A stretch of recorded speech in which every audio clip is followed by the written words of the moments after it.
Harrier যত পুরুষ নারী প্রণাম গ্রহণ করিবেন সবাই। কবিগান সর্বাত্তরে কাছে কিংবা দূরে যে যেখানে যে অবস্থায় অবস্থান করে প্রত্যেকের শ্রীচরণে ভক্তিপূর্ণ প্রণাম জানাই। দাঁড়িয়ে সবাস্থান গাইতে হবে কবিগান, শুনেই অন্তরে লাগে ভয়। এ তো আপনারা জানেন সবাই কবিয়াল ছিল, যারা এ ধরায় তারা কেউ সামান্য মানুষ নয়। যারা গাইতো কবিগান আধ্যাত্ম জগতের মানুষ ছিল। এক একজন মুখ দিয়ে যে যা বলতো যখন তাই হতো সত্য, জানেন সর্বজন। আমি অত মৌরমতি নাই মতো ভক্তি স্তুতি, তাই কৃপা করে ওহে পতি নিজ গুণে দাও তোমার যুগল চরণ। বন্দনা করি ক্ষান্ত কবিগানের যে বৃত্তান্ত আদি অন্ত চূড়ান্ত সিদ্ধান্ত দিতে দাঁড়িয়েছি ধর্মসভায়। একের আগে দুই যেমন আমি তারে বোঝাবো, তেমন ভক্ত ভক্ত আছেন যতজন করিবেন সবন ধর্মসভার ঠাই। নামেতে দুইজন দাঁড়িয়ে সভ্য সভার সদন, আমি এখন হয়েছি তারক চাঁদ গোসাই। এত সময় শিশির নামে চিনতেন যত গুণধামে, আমি এখন আর এই নামে সভ্য সবাই নাই। শিশিরকে দিয়েছে রে এইবার আমাকে দেখবেন তারকের ভূমিকার পরে। আমার বাড়ি এখন জয়পুরে, এটা সবার জানা চাই।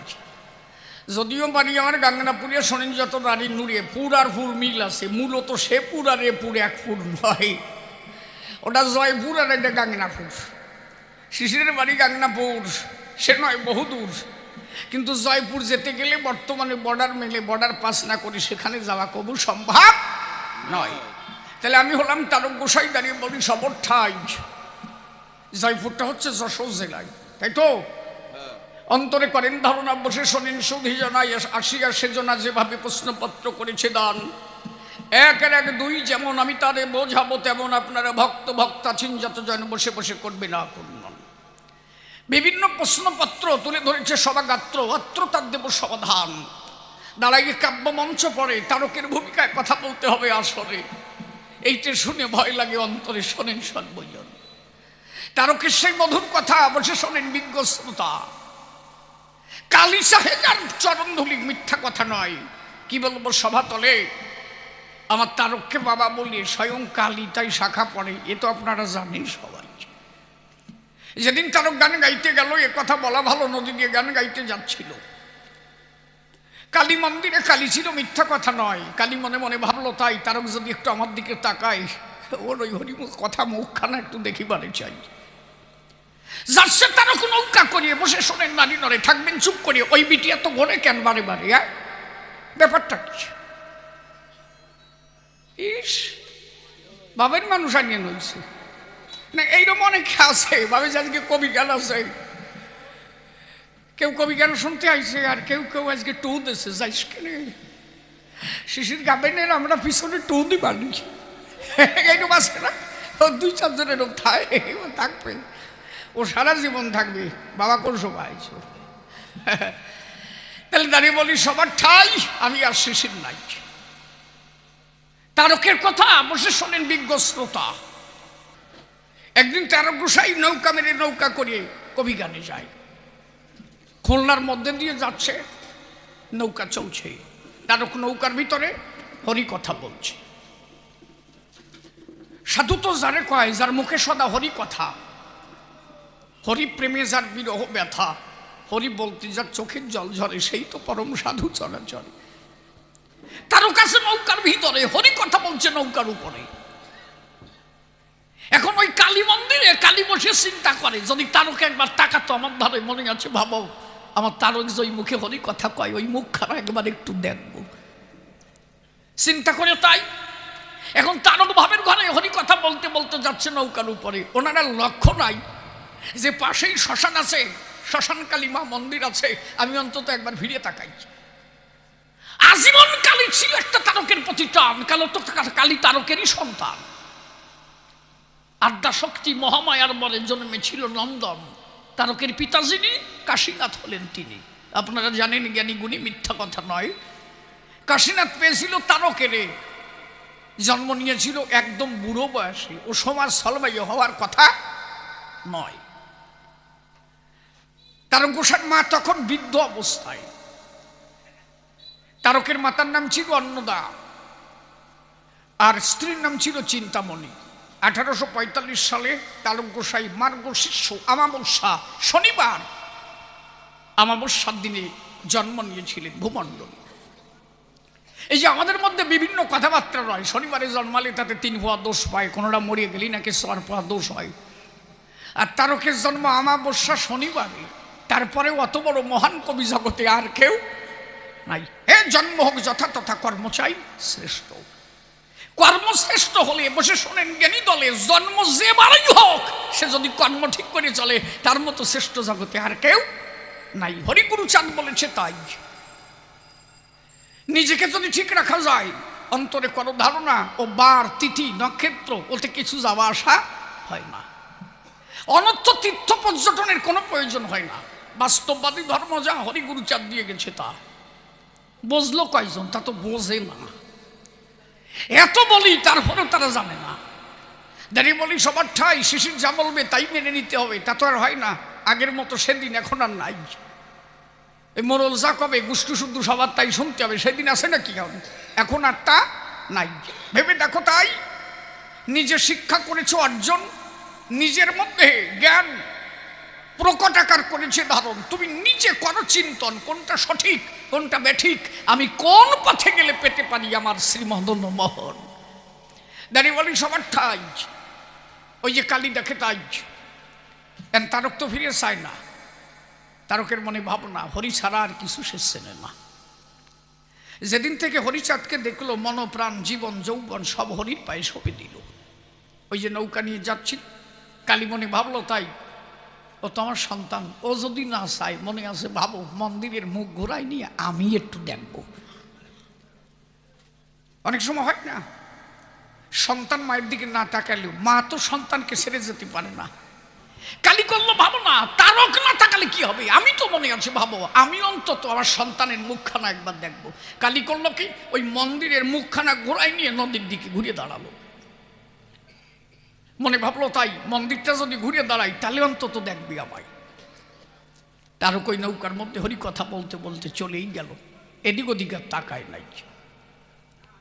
এইরকমই ভাবনা হয়, মানুষ একবার গেলে ভাবের ঘরে, বাহ্যিক চিন্তা তখন তার যায় দূরে। এই জন্য শ্রী গোসাই লিখেছিল তার গানের ভিতরে, যার হরি কথা হৃদয় গাথা তার তুলনা কিসে, সে হরি কথা কইতে কইতে নয়ন জলে বয়ন ভাসে, এ মহাদেশে তার হরির অভাব কিসে। তা যখন তাকালো না, কালী করলো ভাবনা, তারক একবার একটু দেখলি না? আমার মনে ছিল ভাবো তোর ওই মুখখানা একটু দেখবো, একবার একটু দেখলি না? তারক কবি গানে গেল, গান শেষ করে রাত্রে ঘুমাইছিল। মা গিয়ে স্বপ্নের ঘরে ডাক দিয়ে বলছে, তারকের আসলি আমার দাঁত দিয়ে তত্তরায় নাও নিয়ে সরিয়ে একবারও তাকালি না? আমি মন্দিরের মুখখানা ঘোরাইছিলাম শুধু তোর দেখবো মুখটারে, যে মুখে তো হরি কথা কয়, কি বলবো তোর ঠাই, সেই মুখটা দেখতে চাই। আমি জানি আমার তারকের মতো হরি ভক্ত আর পাবো কোন জায়গায়, একবার একটু দেখলি না? এই জন্য এটা ভাববার বিষয়। কালী, মনসা, দুর্গা, শীতলা, কোন সাধন ভজনের দরকার নাই। কেউ যদি হরি ভজনা করে, কেউ যদি হরি ভজনা করে, আমি বলি সমাধানে, কালী, মনসা, দুর্গা তারে ভালোবাসে অন্তরে, তারাও চায় হরি ভক্তের পরস্পরাত্তরে, তারাও যায় হরি ভক্তের প্রেমানন্দে, সেই ভক্তের আনন্দের বাজারে। তা যদি না হতো তাহলে অশ্বিনী গোসাই যখন নদীর মধ্যে ঝাঁপ দিল, মকর বাহিনী গঙ্গায় এসে দাঁড়ালো, অশ্বিনী কি গঙ্গারে ডেকেছিল? অশ্বিনী গোসাই মনে ভাবলো তাই এই জীবন আর রাখবো না, জীবন দিতে চাই, ঝাঁপ দিল নবগঙ্গায়। তা যেই ঝাঁপ দিয়ে পড়ে গেল, একবারও কি গঙ্গার নাম বলেছিল, গঙ্গা তুই আয়? বলে নাই। অশ্বিনীর মনে ছিল ভাবো না এ জীবন আর রাখবো না, যে দেহের থেকে পিতৃসত্তা করেছি ক্ষয়, আমি গুরু বই মুখ হয়ে রলাম ভাই, এ মুখ কেউ দেখো না, আমি গুরু চাঁদের তবিল বেগে ভাই হলাম অপরাধী। আছে না গান, অশ্বিনী ঘোষার গান। তাহলে যেদিন থেকে দেহের পিতৃসত্তা করলো ক্ষয়, মনে ভাবলো তাই এ দেহ আর রাখবো না, তাহলে দেব কোন জায়গায়? নবগঙ্গায়। যেই ঝাঁপ দিল, একবারও তো গঙ্গা বলে ডাকে নাই। গঙ্গা মনে মনে ভাবলো তাই এত হরিভক্ত কোন জায়গা পাই, আজকে আমার কপাল ভালো যে অশ্বিনীর মতো হরিভক্ত চরণধুলি দিল। আমার মনে আছে ভাবা, আমি একজন হরিভক্তকে নিয়ে নৃত্য করি, ভক্তের চরণধুলি আমি মনে আনন্দে আনন্দে নেব। আইসিস আজকে তো তাড়াতাড়ি হয়ে গেল, যাক ভালো। না, ওকে এত তাড়াতাড়ি হয় না, আজকে কয়ে ফেলাইছে ওই জন্যই তাড়াতাড়ি আইছে। তাহলে দাঁড়িয়ে বলি সবার ঠাই, এটা সহজলব্ধ বিষয় নয়। হরি ভজনা করলে তার আর কোনো ভজনের দরকার নাই, তার ভালোবাসে সবাই।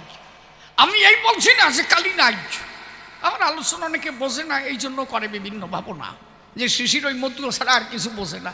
আরে বলো, তা আমি যে কি কই তা বুঝবা না? আমি কালীও মানি, মনসাও মানি, দুর্গাও মানি, শীতলাও মানি, আমি মানি সবাই, কিন্তু আমি জানি এখনই ভজন করলে আর কাউকে লাগে না।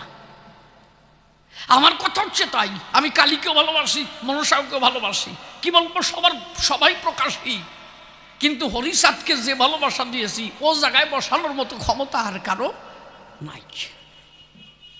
আমি দেখেছি তাই, দেব দেবতা যারা হরিকে ভালোবাসে তারা, আর হরিতে কোনো মানুষ হলে আত্মহারা দেবতা যারা, তারাও গিয়ে তার কাছে সেই প্রেম ভক্তি চায় যে আমি তোর কাছে এসেছি, আমার একটু প্রেম ভক্তি দে, আমি সেই ভক্তি দেয়। এ তো আপনারা জানেন সবাই। ওরাকান্দি যখন ঝড় হয়ে গেল, দুর্গা পুজো হচ্ছিল, আমি জবাবে যাব, থাকেন চুপ করে সবাই, গান তো আজকে রাতভরি হবে, তোষারের গান। আরে চুপ করো, তুই সাথে আলোচনা করতেছি, গাবান বোঝে না কিছু, গাবানি না, উনি ভাবে ঠেলা কয়ে ফেলছে, অত দাবত দেও কেন, ওনার দাম গাবান না গাই, আমি যাওয়া লোক নাকি তাই ভাবছো নাকি? তুমি কি কষ্ট হয়ে মাফলাট মুড়ি দিয়ে আইছো, আমি না গাইয়ে যাবো? কথা কোস, ও গাবো তারপর আমি যাবো, কিন্তু চুপ করে বসো আগে, কথা শোনো, ব্যাপারটা কি? আবার খালি গানের জন্য আনো নাই তো, কিছু আলোচনা শুনবা না? শোনো, কি যেন ওটা বলতে গেলাম, দেখছিস সে ভাব নষ্ট হয়ে গেল। কি করছিলাম? কও, তুমি কও, ওই যে ঘপ করে যে ঘাই দিয়ে আর ভাব নষ্ট করে দিলিয়া, এই জন্য অত কথা কমা না, বোঝো না?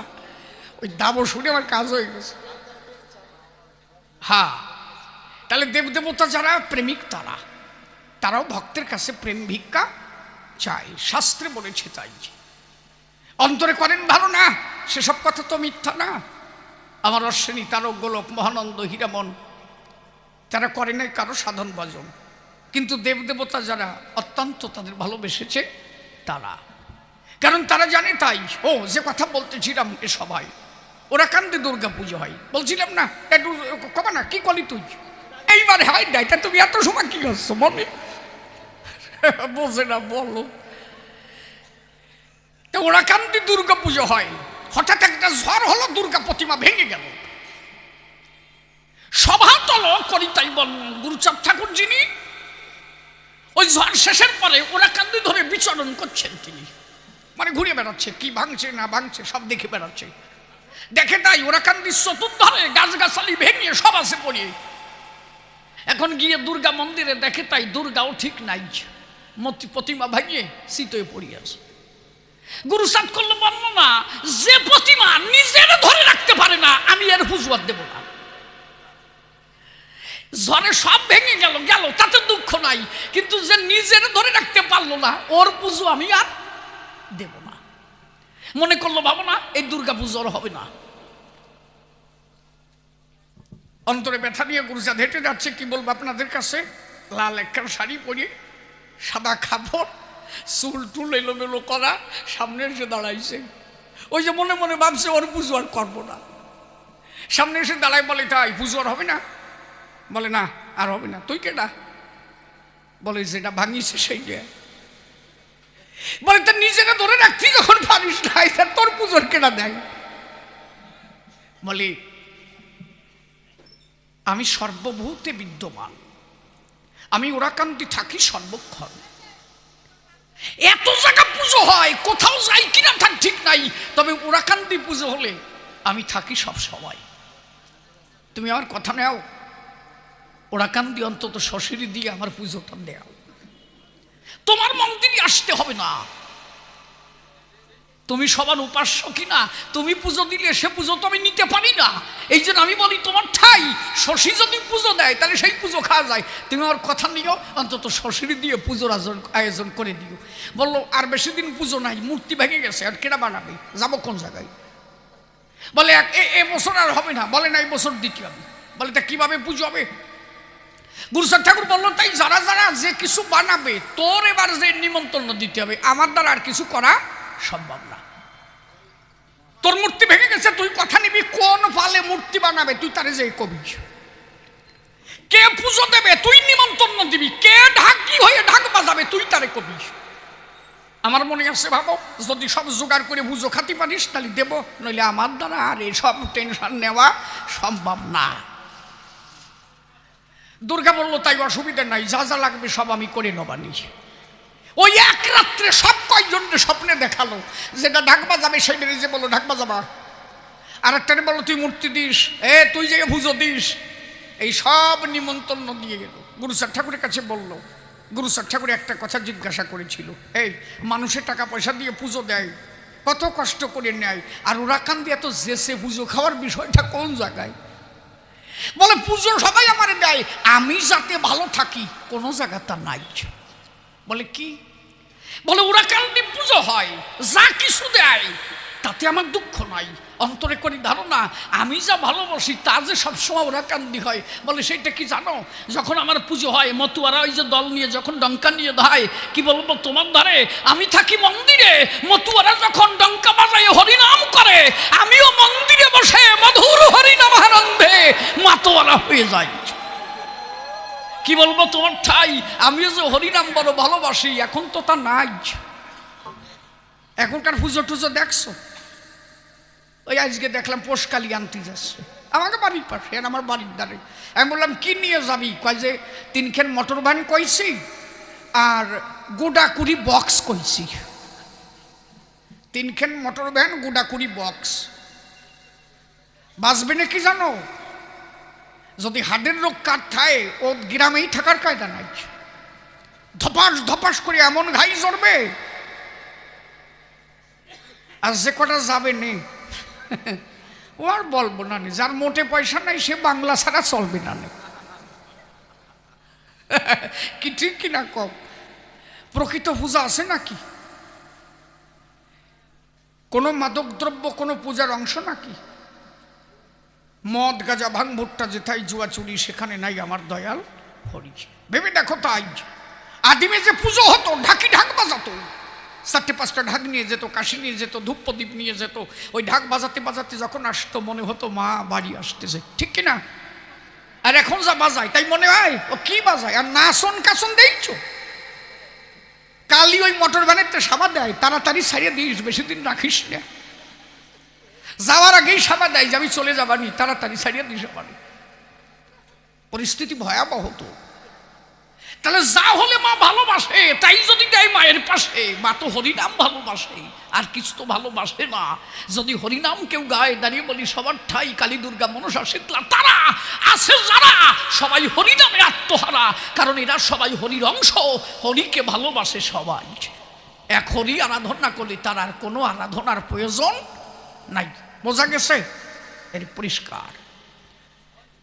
তাহলে দাঁড়িয়ে বলি সমাধান, ভূমিকাতে সবাবার আমি তারক গোসাই প্রশ্ন করেছি কয়েকখান, বসে শুনেছেন, জ্ঞানী জন এক এক করে দেব সমাধান। প্রথম প্রশ্নপত্র করেছে দান, কি দিয়েছে? হরিচান। ওই যে মহাপ্রভু এলো সব কিছু দিয়ে গেল, নূতন কি দিতে হরিচান এলো? কি তার প্রয়োজন ছিল? দাঁড়িয়ে বলো ধর্ম সবার গায়ে, নূতন কোনো কিছু দিতে মহাপ্রভু বাকি রাখে নাই। আসরিয়া ধর্ম মহাপ্রভু দিয়েছে, বল দেখি আমায়। নিজে আসরিয়া ধর্ম দেওয়া আর মুখে কওয়া, এই দুটোর মধ্যে তফাৎ আছে অনেক জায়গায়, আছে না? নিজে কর্ম করে শিখানো আর মুখ দিয়ে বলে যাওয়া, নিজে পালন না করা, এই দুটোর মধ্যে তফাৎ অনেক জায়গায়। মহাপ্রভু যিনি নিজে আসরিয়া ধর্ম শিখাতে পেরেছিলেন না, তিনি চেষ্টা করেছিল, যার জন্য মহাপ্রভু দুটো নারী গ্রহণ করেছিল, বিষ্ণুপ্রিয়া আর একজন লক্ষ্মীপ্রিয়া। করেছিল 2 জনকে বিয়া, পবিত্র গার্হস্থ্য ধর্ম যাবে দিয়া, কিন্তু তা মহাপ্রভুর দ্বারা সম্ভব হলো না। মহাপ্রভু চিন্তা করেছিল, তাই পাপা হতো কলিজীব উদ্ধার করিতে, কলির পাপ বিনাশ হইতে, কলির অন্নগত মন জনিগত প্রাণ, এরা বউ ছাড়া কেউ বাঁচে না, ভাত ছাড়া কেউ টেকে না।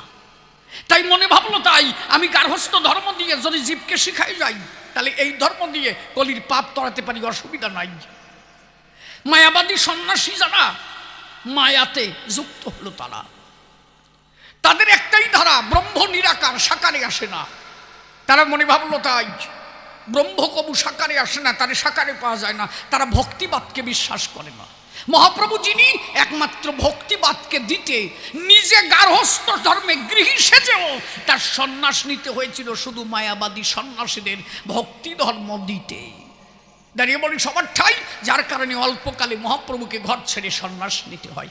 মূলতটা মহাপ্রভু সন্ন্যাস নয়, মহাপ্রভু সন্ন্যাসী হতে চাই নাই, শুধু ভক্তের প্রয়োজনার্থে দাঁড়িয়ে বলি সভাতে তার অল্পকালে সন্ন্যাসী হতে হয়। তাতে বাধা পড়ে গেল, অনেক জায়গায় ধরা পড়ে গেল। এই জন্য তারক গোসাই কলম দিয়েছিল প্রতিজ্ঞা। এই যে যুগে যুগে নারীর কাছে প্রতিজ্ঞা পালন করতে হরিকে আবার অবতার হতে হয়েছিল। বিষ্ণুপ্রিয়ার কাছে কথা দিয়েছিল, সেই কথা পূর্ণ করতে তার নতুন করে আসতে হয়েছিল। একদিকে পূর্ণ করলো, আর একদিকে বাকি থেকে গেল।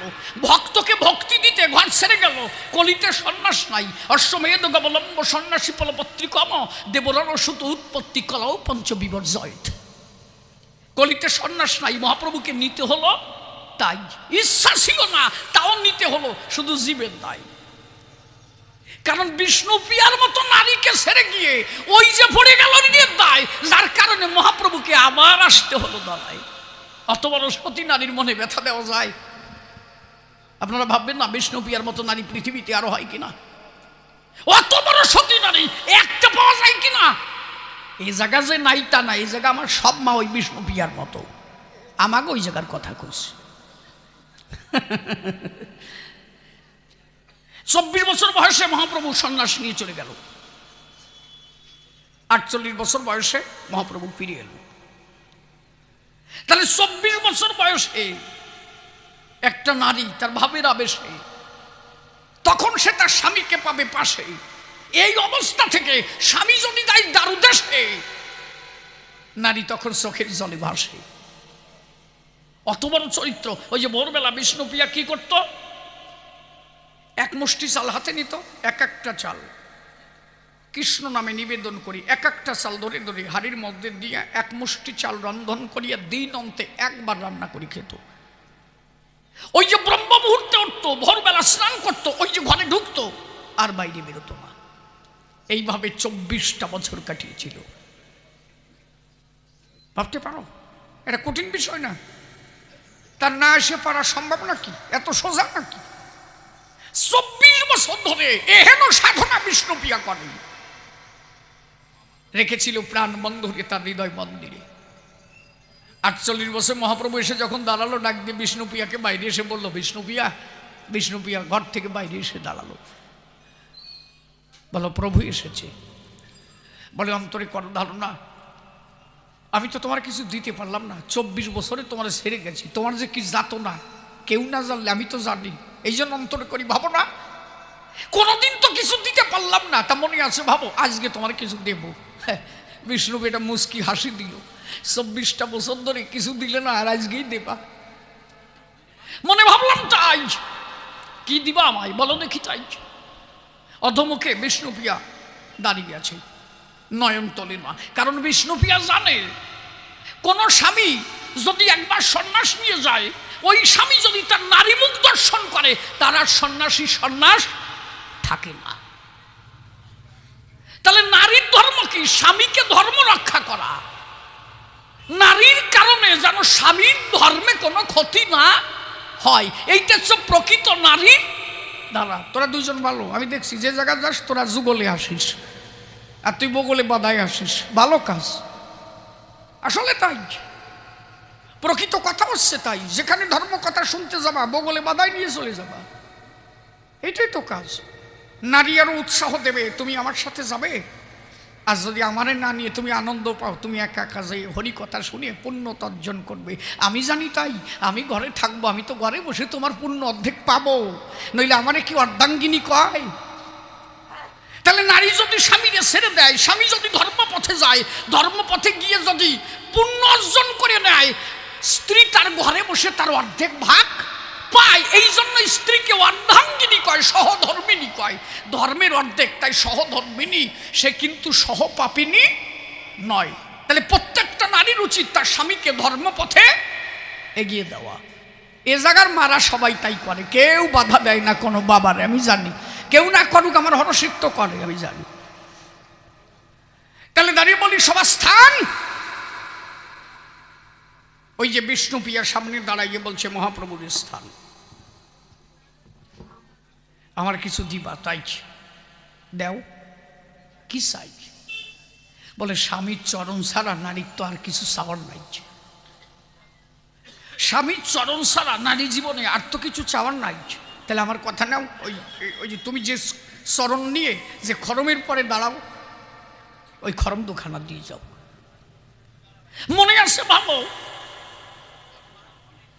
যখন তোমারে আমার দেখতে ইচ্ছা করবে, আমি ওই খরম দোকানি আমার বেদিকার পরে রেখে দেব। যদি তোমারে দেখতে ইচ্ছা করে, মহাপ্রভু আমি বলি তোমার ধরে নয়ন জলে সঞ্চিত করে আমি যখন ডাক দেব তোমারে, তুমি আমার কথা নিও। সেই দিন তুমি তোমার এই নিমাই হয়ে আমার কাছে আসবা না। আমি নিমাই হয়ে তোমাকে দেখতে চাই না। তুমি যে আমার স্বামী, এই স্বামী হয়েও আমি তোমারে চাই না। আমি সন্ধ্যার আধারে নয়ন জলে সিঞ্চিত করি ভক্তিভাবে যখন ডাক দেব তোমারে, তুমি আমার স্বামী হয়ে এসো না, তুমি নিমাই হয়ে এসো না, আমার কথা নিও। সেদিন সন্ন্যাসীর বেশে এসে খরমের পরে দাঁড়াইও, আমি পরাণ ভরিয়ে তোমার ওই রূপ মাধুরী দর্শন করব। তুমি জগতের কর্তা হয়ে খরমের পরে দাঁড়াইও, আমি পরাণ ভরিয়ে তোমার ওই রূপ দর্শন করব। বিষ্ণুপ্রিয়ার কাছে মহাপ্রভু ধরা পড়ে গেল। বলো 24 বছর ধরে কিছু চাইলে না আমার দ্বারে, আর আজকে এমন চাওয়ার চাইলে জন্মের মতো বেঁধে নিলে। কোন জন্মে তোমার শান্তি দিতে পারি নাই, মনে আছে ভাবো, এই জন্মে তোমার শান্তি দেব। তুমি ছিলে সীতা, পেলে ব্যথা, হলে রাধা, দিলাম বাধা। হলে বিষ্ণুপ্রিয়া, জন্ম গেল কান্দিয়া, এক জন্মে সুখ দিতে পারলাম না। তাই মনে আছে ভাবো, এইবার তোমার শান্তি মাতা বানাইয়া জগতে পূর্ণ আনন্দ দিয়া, পূর্ণ শান্তি দিয়া আমি লীলা সব বর্ণন করিব।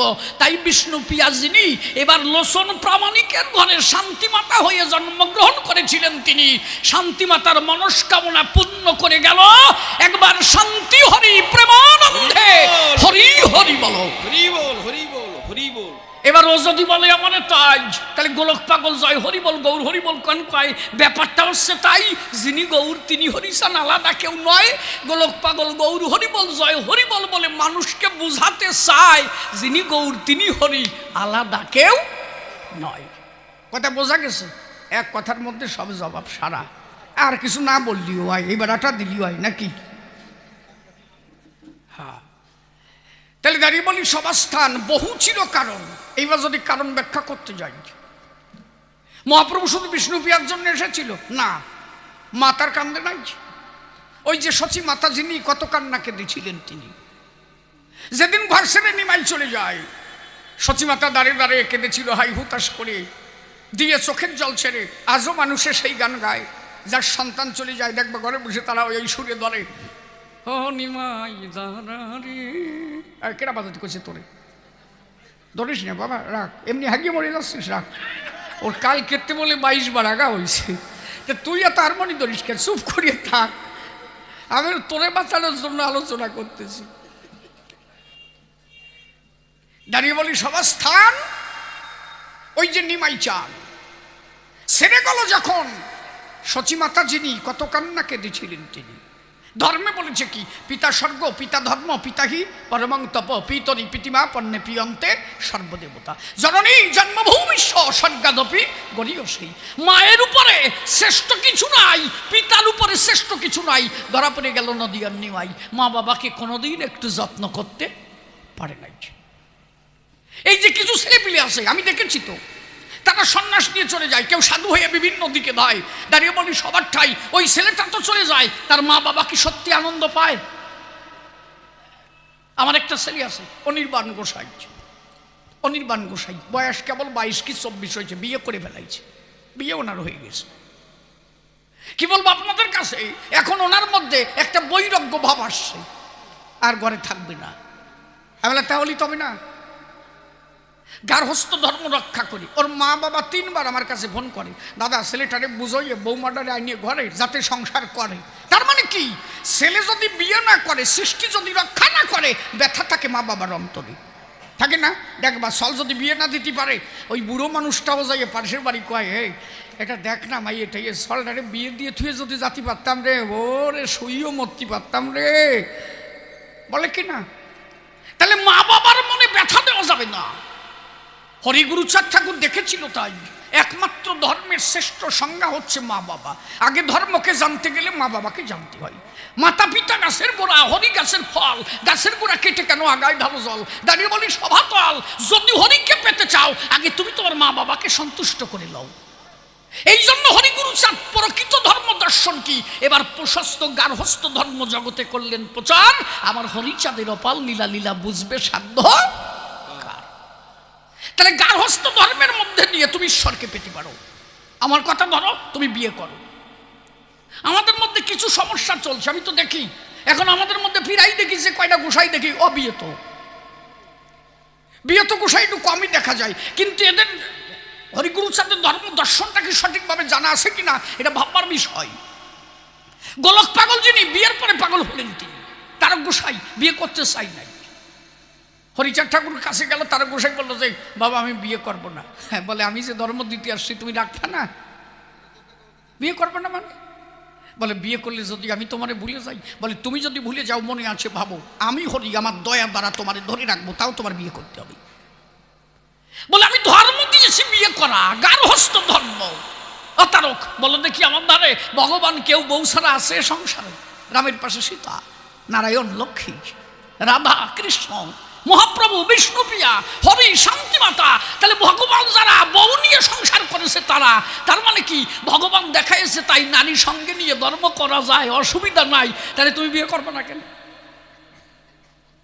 আরে বইরে কি হইয়া বউ সারিয়ে দিয়া কি রে ভাই, নাকি কথা বোঝা যাচ্ছে আমার নাকি? বুঝতেছ না? তা গিটি জুল দেখা সাতায় আর কেমবা বোঝো না। তাহলে সংসার করো, সৃষ্টি রক্ষা করো। আজকে যদি সৃষ্টি না থাকে, ধর্ম থাকে? দাঁড়িয়ে বলি সভা পাকে সবাই যদি বইরে গিয়ে বৃন্দাবনের দিকে রওনা দেয়, ধর্ম করবে কে নাই? আজকে এখানে কমিটি আছে, তারা অনুষ্ঠান দিয়েছে। এবার এই কমিটি এরা যারা পুরাতন আছে এরা চলে যাবে, নতুনের মধ্যে রেখে যাবে। তোরা আমাদের কথা নিবি, যে বস্তু দিয়ে গেলাম তোরা এটাকে ধরে বজায় রাখবি। আবার ওরা চলে যাবে, ওরা বিয়ে করে থুয়ে যাবে, তাদের সলমাই হবে, তারা ধরে রাখবে নাকি? এই যে তুষার যারা করতেছে, ওরা এই যে করে গেল, এরপরে এর পরবর্তী জেনারেশন যারা আসবে তারা ধরে রাখবে। তাহলে পরবর্তী জেনারেশন কি করে পাবা? তুমি বিয়ে না করলে দুধেরটা না জন্মালি কনে পাবা? এই অনুষ্ঠান কি এই পর্যন্ত শেষ হবে নাকি? কথা কম না কেন সাতা? এই অনুষ্ঠান আরো তো দীর্ঘদিন থাকবে। তাহলে বিয়ে করবে, সৃষ্টি রক্ষা হবে, সৃষ্টির দ্বারা ধর্ম প্রচার হবে। আজকে এই মন্দিরটা এখানে হতো যদি ভক্ত না থাকতো, যদি ভক্তই না থাকতো, ঠাকুরের মন্দিরকে জায়গা হতো? ভক্ত ছিল তাই মন্দির হলো, ভক্ত আছে তাই ভগবান। ভক্ত না থাকলে ভগবানের নাই মান, এই জন্য তারে বলে শক্তিমান। শক্তি প্লাস মান, তাই তারে বলা হয় শক্তি মান। শক্তি আছে তাই মান। শক্তি কারা? ভক্ত যারা। ভক্ত আছে তাই ভগবান, ভক্ত না থাকলে ভগবান ইজ ইকুয়াল টু জিরো। উনি কোনোদিন হতে পারে না হিরো। আমাদের ভারতবর্ষের প্রধানমন্ত্রী নরেন্দ্র মোদী, সরকার কারে কয়? For the people, by the people, of the people. জনগণ আছে তাই সরকার। নরেন্দ্র মোদীর আমাদের প্রধানমন্ত্রীর যদি বলা হয় আপনি কথা নেবেন, আপনি ভারত একা চালান, আমরা আমেরিকা চলে যাচ্ছি, জাপানি তাই করেন। মোদী সাহেব বলবেন তাই তোকে যাওয়ার দরকার নাই, আমি আগে যাই বসে থাকি। জনগণই যদি না থাকে সরকারের কোনো মূল্য নাই। এই জন্য আগে ভক্ত তারপরে ভগবান। তাহলে ভক্ত আসবে কি করে? যদি তুমি সৃষ্টি রক্ষা না করো চরাচরে, তার জন্য বিয়ে করতে হবে। এই জন্য ঠাকুর বলেছে তারা বিয়ে করো, সৃষ্টি রক্ষা করো। হীরামন পাগল যিনি, পাগল হয়ে গেলেন তিনি। মৃতদেহে যেদিন হীরামনকে জীবন করলো দান, মৃতদেহে জীবন পেল, হীরামন কি আছে সভাতল? বাবা হরিচাঁদের চরণে পড়ে গেল, ডাক দিয়ে বললো তাই বাবা সংসারে আর পাঠাইয়ে না, অন্তরে করি ধারণ না, সংসার আমার আর ভালো লাগে না। আমি তো মরেই গিয়েছিলাম, আমার তোর বাঁচার কথা নাই, আমার কথা নিবা। আজন্মের মতো তোমার চরণে আমায় দাস করে নেবা। প্রভু বলল, তাই আমার কথা নিবি, একবার একটু বাড়ি যাবি, আমি যে ধর্ম দিতে এসেছি তা একটু রক্ষা করবি, খালি ব্যাপারটা বোঝো। মতো দর্শনটা কি? বলে, তুই তো বাঁচলি, তোর জীবন তো আমি করলাম দান, আমার জীবনের নিবেদন, আমার কথা নিবি, তোর জীবন দিয়েছি, একবার একটু বাড়ি যাবি। বলে, কি কারণ? বলে, তুই মায়ের কাছে দিন আসিস, কথা নিস, মার কাছে যে একটা পুত্র সন্তান দিয়ে জন্মের মতো বাহির হয়ে যাস, ভয় নাই। মনে আছে ভাবো, তুই যদি একটা ছেলে দিয়ে আসতে পারিস, আমি জন্মের মতো তোরে খাস করে হেরামন সৃষ্টি রক্ষা করিয়ে সন্তান একটা জন্ম দিয়ে তারপরে পাগল হয়েছিল চড়ে চড়ে। মিথ্যা বলছি আমি? দশরথের রোগ হয়ে গেল, দশরথ বাঁচে না, পালা জ্বর হয়েছিল। দাঁড়িয়ে বলি, সবার ঠাই কি বলবো, মিথ্যা নয়। হরিচাঁদ ঠাকুর বললো, তাই দশরথ তোর বিয়ে করতে হবে। কলি একেবারে মরিয়ে যাই, বিয়ে করে কোন জায়গায়? কয় যে, শালা তুই বিয়ে করলি তোর শরীর ভালো হবে। তার মানে কি, হরিগুরুচাঁদ দেখাইছিল তাই গার্হস্থ্য ধর্ম করে ঈশ্বর প্রাপ্ত হওয়া যায়। আরে গৃহ যদি ভালোই না লাগে, একজন সন্ন্যাসী সন্ন্যাস নেয়, ভোরবেলা এসে একটা গৃহীর কাছে দাঁড়ায়। আচ্ছা, তুমি তো গৃহ ধর্ম ভালোবাসো না, সংসার ত্যাগ করে গেলে, তা আমার সকালবেলা একজন গৃহীর কাছে এসে দাঁড়াইয়া ব্যাপারটা কি? তোমার তো সংসার ভালো লাগে না, তাই তুমি সংসারে থাকলে না, আর সকালবেলা জোলা নিয়ে এসে ভিক্ষে দাও। উনি জানে যে যতই সংসার ছেড়ে যায় আমার পেট বাড়বেন ওই গৃহীর কাছেই যাইয়ে।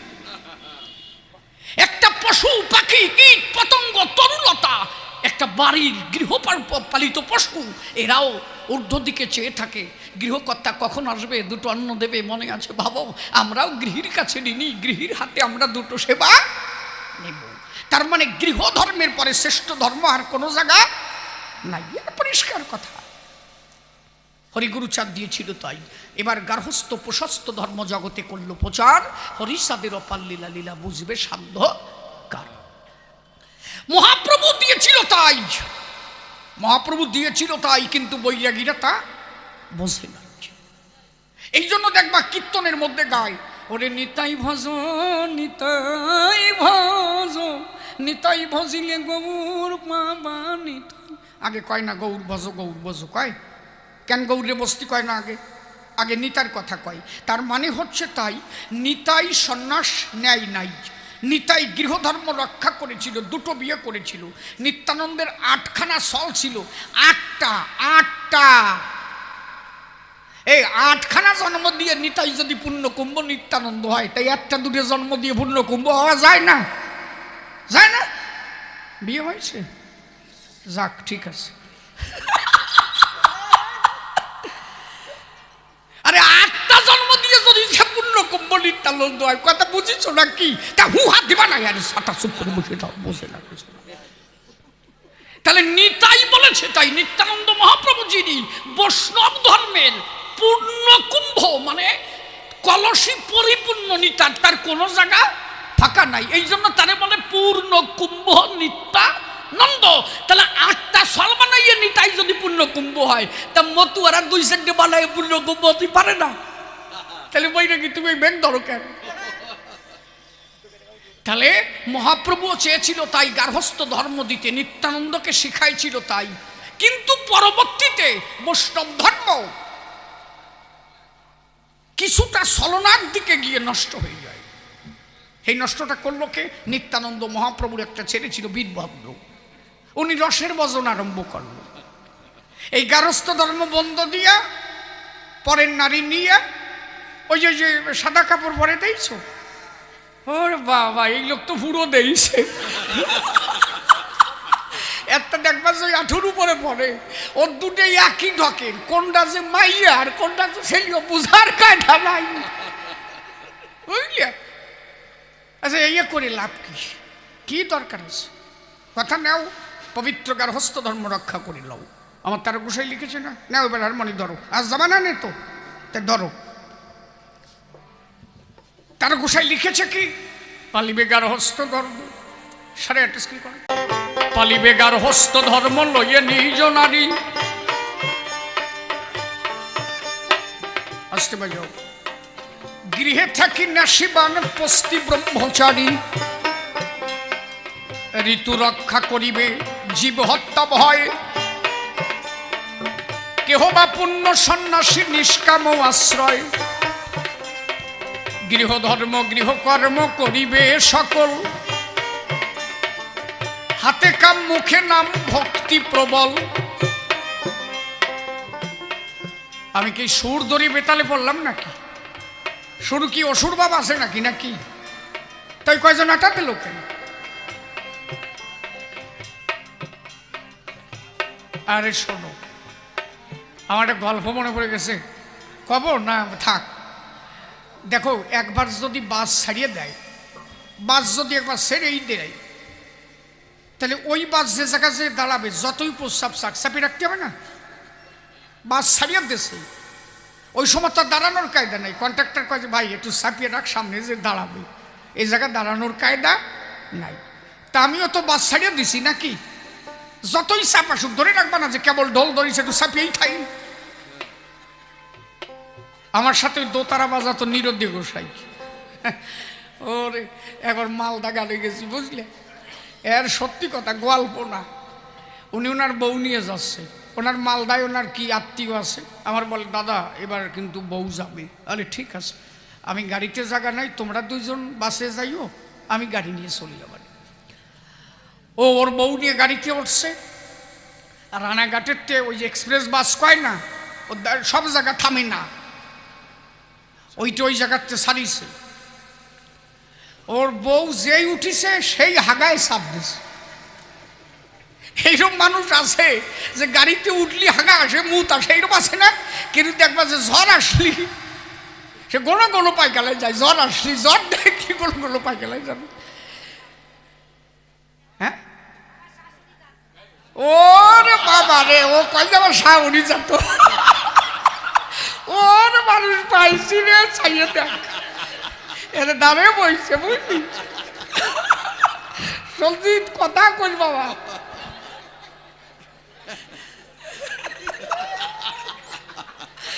ভালো কথা কইছিস।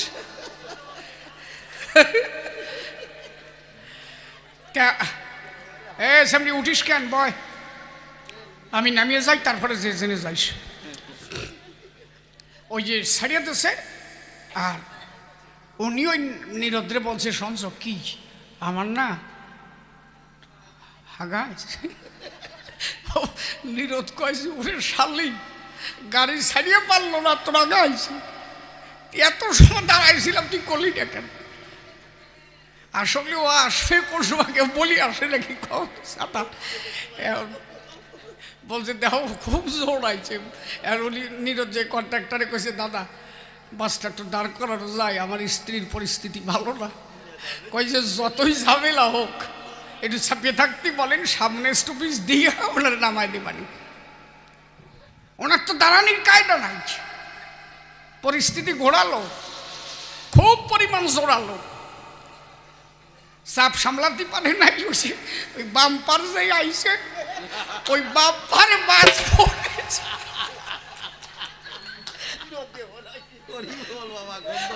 গন্ধ বেড়ে গেছে বাবা, ওই যে দেশে বাস ভরে, অত ভালো বাস, এক্সপ্রেস বাস, এর গন্ধ বাড়াই গেছে। কন্ট্রাক্টর ভাবতে চাইছে কেবল বাস ছাড়লাম, এই গন্ধ রেখো। কন্ট্রাক্টর শুয়ে বেড়াচ্ছে,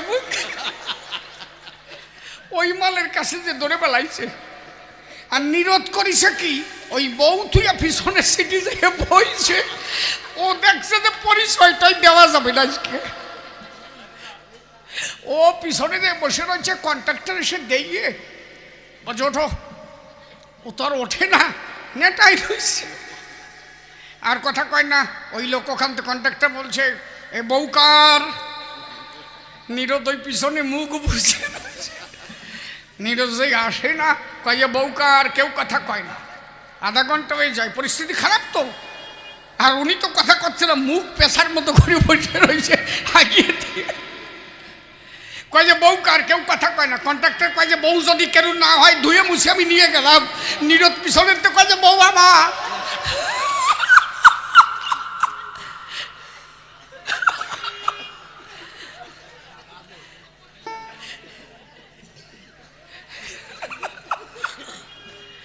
শালার বলদ বোঝে না। আরে আমিও তো বাস ছাড়িয়ে দিছি, বুঝবো না? একটু চুপ করে থাকবা না? কি থাক, একবারে দু দেবানি রাখ। তাহলে ঠাকুর বলল তাই করিবে গার্হস্থ ধর্ম লয়ে নিজ নারী, গৃহে থেকে না শিবান পস্তি ব্রহ্মচারী, ঋতু রক্ষা করিবে জীব হত্যা ভয়, কেহ বা পূর্ণ সন্ন্যাসী নিষ্কামাশ্রয়। গৃহধর্ম গৃহকর্ম করিবে সকল, হাতে কাম মুখে নাম ভক্তি প্রবল। আপনি 3-4টে ছেলে জন্ম দিয়েছেন, তার মানুষ করার দায়িত্ব আপনার। ভেবে দেখেন নারী নর, ছেলেটা কার? আমার। ওই ছেলেটা যদি অমানুষ হয়, তার সমস্ত দায়ভার আমার নিতে হবে। সমাজ আমাকে দায়বদ্ধতায় বাঁধাবে, কারণ ছেলেটা যেহেতু আমার। তাহলে ওই ছেলেটাকে মানুষ করতে গেলে বসে শোনেন জ্ঞানী দলে কিছু অর্থের দরকার ছিল সভাতলে, তা না হলে ওই ছেলেটাকে মানুষ করা কবু সম্ভব নয়। তাহলে আমি দিন ভরে যদি মুক্তির আশা করি, হে গোবিন্দ মুক্তি দাও আমারে, ছেলেটাকে মানুষ করতে গেলে যে অর্থের দরকার আমি পাবো কোন জায়গায়? এই জন্য হরিচাঁদ ঠাকুর বললেন, হাতে কাম করো, মুখে নাম করো। নামের দ্বারা ঈশ্বর প্রাপ্তি হও, আর কর্মের দ্বারা অর্থ উপার্জন করে তুমি সংসারটাকে সচল করে লও, ছেলেটাকে মানুষ করে লও। খাও বা না খাও, করো ভিক্ষা, ছেলে মেয়ে দাও শিক্ষা।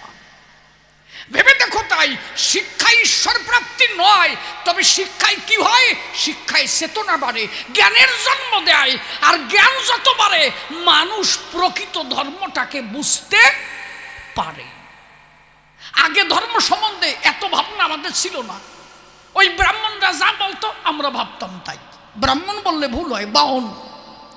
ওরা মনে মনে বলতো তাই। ওরা বলতো কি, শূদ্র যারা 3 বর্ণের দাসত্ব করতে জন্মগ্রহণ করেছে, তারা এই হচ্ছে নাকি সনাতন ধর্মের ধারা, সনাতনের ধারা।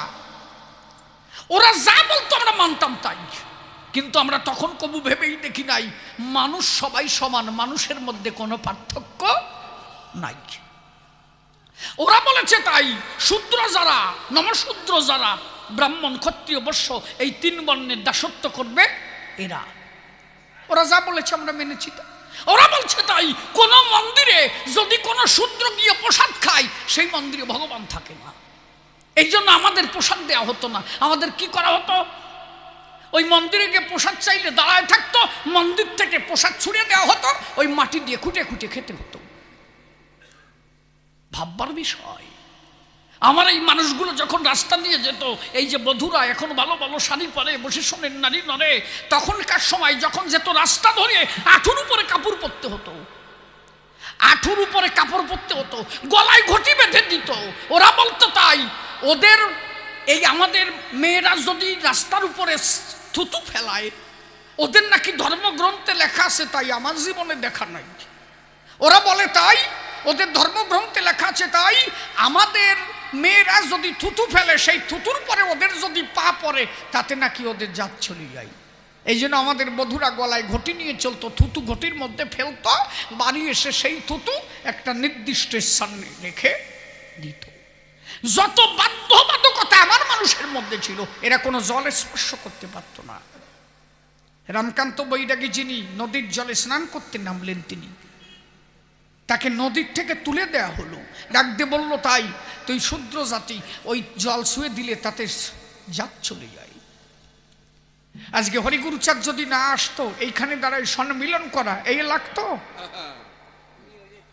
হরিগুরুচাঁদ এসেছিল, বসে শোনেন জ্ঞানী দল, ইতিহাস সাক্ষ্য দিয়েছে। তাই এমন একটা পরিস্থিতি ছিল, এদের উপরে বর্ণবাদ এমন ভাবে চেপে বসেছিল, আমার মানুষ তখন মুসলমান ধর্ম গ্রহণ করতে ব্যস্ত হয়ে লাগলো।